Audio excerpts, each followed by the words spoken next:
Bem-vindos, meus amigos energéticos, a mais um vídeo do canal do Vetor Elétrico.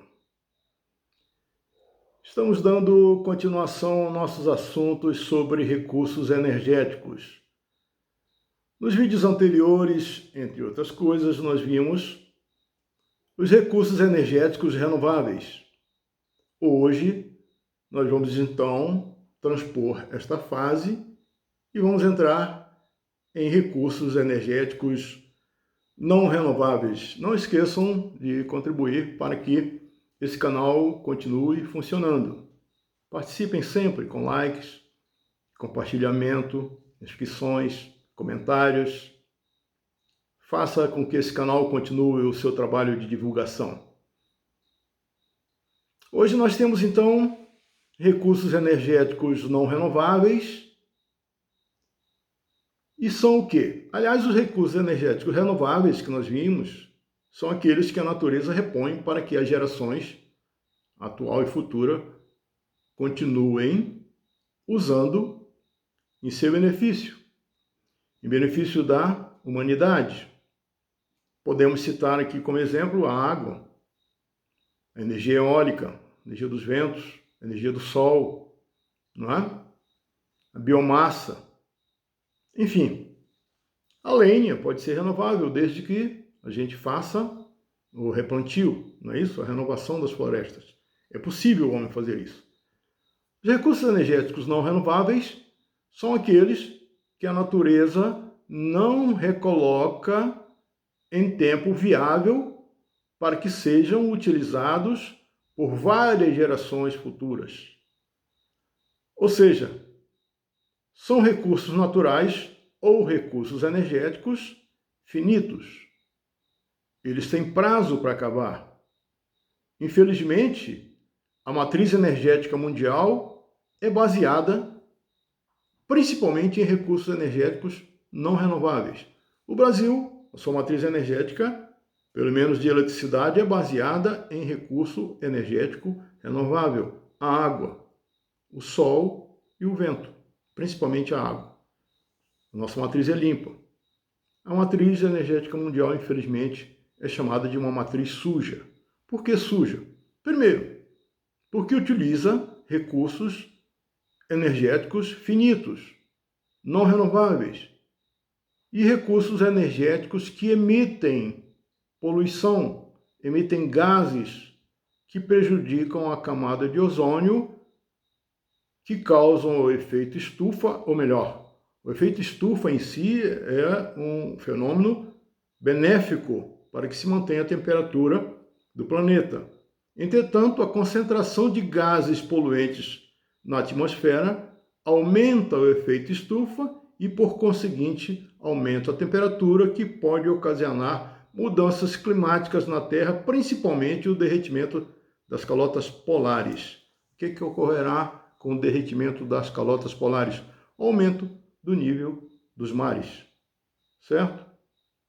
E aí as costeiras, as regiões costeiras dos países vão sumir, as ilhas vão sumir, etc. Haverá uma mudança drástica no planeta. Isso causado principalmente pela utilização desses recursos poluentes. Não é isso? Recursos energéticos que são finitos, não renováveis. Nós temos, no caso, entre os recursos energéticos não renováveis, a energia nuclear, o urânio, por exemplo, o plutônio, que são usados para a produção de energia elétrica, entre outras finalidades, inclusive, né, de ataques, de guerras, violência, não é isso? Mas vamos falar só em energia. A energia nuclear, mesmo sendo não renovável, dentre todas não renováveis, entre todas as formas de energia que utilizam recursos energéticos não renováveis, é a única que pode ser considerada limpa. Por quê? Porque ela não polui a atmosfera. Não é isso? Desde que ela é limpa, mas desde que se considere seguro o seu estocamento, ou seja, a guarda do material radioativo porque é um elemento radioativo, antes do uso e depois do uso, certo? Depois que usa o material radioativo não renovável para a produção de energia elétrica, ao momento que ele não mais serve, não mais pode ser utilizado para a produção de eletricidade, ou seja, ele tem que ser estocado, porque não pode ser jogado na natureza. Esse é o problema. Se for considerada segura a estocagem, a energia nuclear é limpa, totalmente limpa. No entanto, nós temos esse problema. Como armazenar os resíduos de uma usina termonuclear? Ainda não é possível que a gente considere totalmente seguro. Então, ela é uma energia limpa, mas não é segura por causa, principalmente, da estocagem. Certo? Então, vamos ao nosso primeiro item. Lógico, não podia deixar de ser, porque é nele, exatamente nele, que é baseada a produção mundial de energia. A transformação mundial de energia é baseada em que material? Em qual recurso energético não renovável? Petróleo, nos hidrocarbonetos, carvão mineral, gás natural, petróleo. O petróleo é basicamente a fonte principal dos nossos pesadelos. Do pesadelo dos ambientalistas, daqueles que pensam num planeta equilibrado entre ser humano e natureza. O petróleo é a nossa dor de cabeça. Por quê? Porque é um elemento que, ao sofrer transformações, tanto faz para a produção de energia elétrica quanto para a movimentação das máquinas, dos motores no mundo inteiro, os caminhões, ônibus, trens, automóveis mesmo, movimentados a petróleo, poluem, emitem fumaça tóxica que vai direto para a atmosfera, prejudicando a camada de ozônio. Mas, infelizmente, nós temos que falar sobre isso. O petróleo é uma fonte energética não renovável e é a base da matriz energética mundial. O petróleo é um óleo inflamável, exatamente por isso que é tão utilizado, né? Formado a partir da decomposição de matéria orgânica. Ou seja, veja só como é raro até, se a gente considerar o produto da forma que foi feita, da forma que ele foi feito, da forma que é armazenado, é um produto raro. Ele foi feito durante milhões de anos através da decomposição de material orgânico.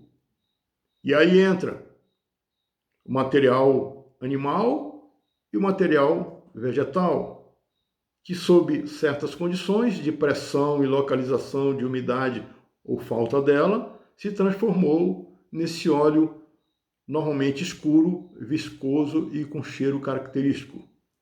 O material inflamável chamado petróleo, que, aliás, hoje é motivo de guerras, inclusive. É motivo de invasões, é motivo de atritos entre países por causa desse óleo. Riquezas são feitas, prejuízos são levados à natureza na busca desse óleo inflamável, o petróleo.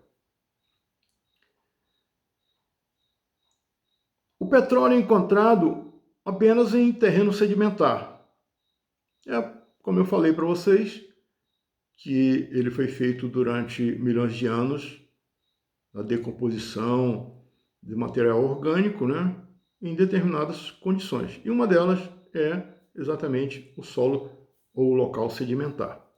Tem como base de composição o hidrocarboneto, por isso que a gente chama hidrocarbonetos. Vamos falar dos hidrocarbonetos? Vamos falar. Eles são baseados nesse petróleo, nesse óleo que nós acabamos de falar. Vamos ver a matriz energética mundial, as fontes primárias. Primeiro, como nós já citamos em algumas ocasiões, nós temos o petróleo, depois nós temos o carvão mineral. Por que eu repito carvão mineral? Eu podia falar só carvão, porque nós temos dois tipos de carvão. dois tipos, né? O carvão mineral, que é esse, é o hidrocarboneto, que você encontra na natureza, foi a natureza que fez, e o carvão vegetal, que é feito pelo homem, através da pirólise. Ou, quem sabe, a natureza também faz, mas normalmente é um desastre, né? Um incêndio, causado normalmente pelo ser humano, raramente em casos fortuitos, né? Por acidente, ou até uma descarga atmosférica, que queima a floresta e deixa carvão, mas isso não é o caso. O carvão vegetal é feito pelo homem, tá bom? Então são dois tipos de carvão, ou de carvões, né? O carvão vegetal e o carvão mineral. Nós estamos falando aqui de mineral. Então, nas reservas, o uso, aliás, dos recursos no mundo, a matriz energética mundial é baseada nisso. Em primeiro lugar, o carvão, aliás, o petróleo, depois o carvão, depois o gás natural, depois a biomassa, depois a energia nuclear, que é do átomo, depois a hidroeletricidade e depois outros. Onde ou melhor, o que é que nós podemos considerar outros? Outros são a energia solar, a energia do vento, a energia das marés, não é? E a energia das ondas do mar, porque tem marés e tem a onda do mar, que são as usinas hidrelétricas. Então, a matriz energética mundial, baseada em hidrocarbonetos, nós estamos falando de recursos energéticos não renováveis, vem petróleo, carvão mineral, o gás natural, não é isso? Depois a energia nuclear, ou melhor, antes da energia nuclear está usando mais biomassa. Aliás, o Brasil está usando muito biomassa por causa do setor sucroalcooleiro, que está queimando o bagaço de cana para produção de energia elétrica. Depois vem a energia do átomo, a energia nuclear. Depois, olha só, depois de todos esses, em sexto lugar, a energia das águas, a energia hidráulica, que no Brasil é a principal, né? E depois outras fontes. Para encontrar e mencionar o volume das reservas existentes, medidas em quantidades de barris, né? O petróleo é medido em barril, são realizados estudos exploratórios que utilizam tanto a geologia quanto a geofísica. Aqui no Brasil houve uma época que vieram ingleses para fazer prospecção de petróleo, para saber se no Brasil tinha petróleo. Olha só, é como eu falei para vocês. A caça a esse hidrocarboneto é mundial. Ela é base de fortunas, mas é base também de intrigas, de confusões, de guerras sangrentas, de invasões. Então, quando os ingleses vieram aqui, o Brasil pagou para os ingleses virem fazer prospecção de petróleo para saber se o Brasil tinha viabilidade de petróleo. Eles fizeram os estudos, ganharam seu dinheiro e saíram daqui dizendo que não tinha petróleo no Brasil. Certo? Não existia petróleo no Brasil. Olha só. E hoje o Brasil é uma potência mundial em petróleo. Depois veio a campanha, Getúlio Vargas fez uma campanha popular que chamava O Petróleo é Nosso. E aí descobrimos petróleo, nos tornamos independentes de petróleo, né? Muito petróleo e bom petróleo. Nós fomos os inventores da tecnologia de prospecção e extração de petróleo no pré-sal. Infelizmente, hoje a nossa Petrobras está sendo cobiçada, está sendo entregue pelo atual governo para americanos. Depois de todo esse trabalho, depois de todo o desenvolvimento da tecnologia brasileira, estão entregando a Petrobras para o setor estrangeiro, principalmente americano.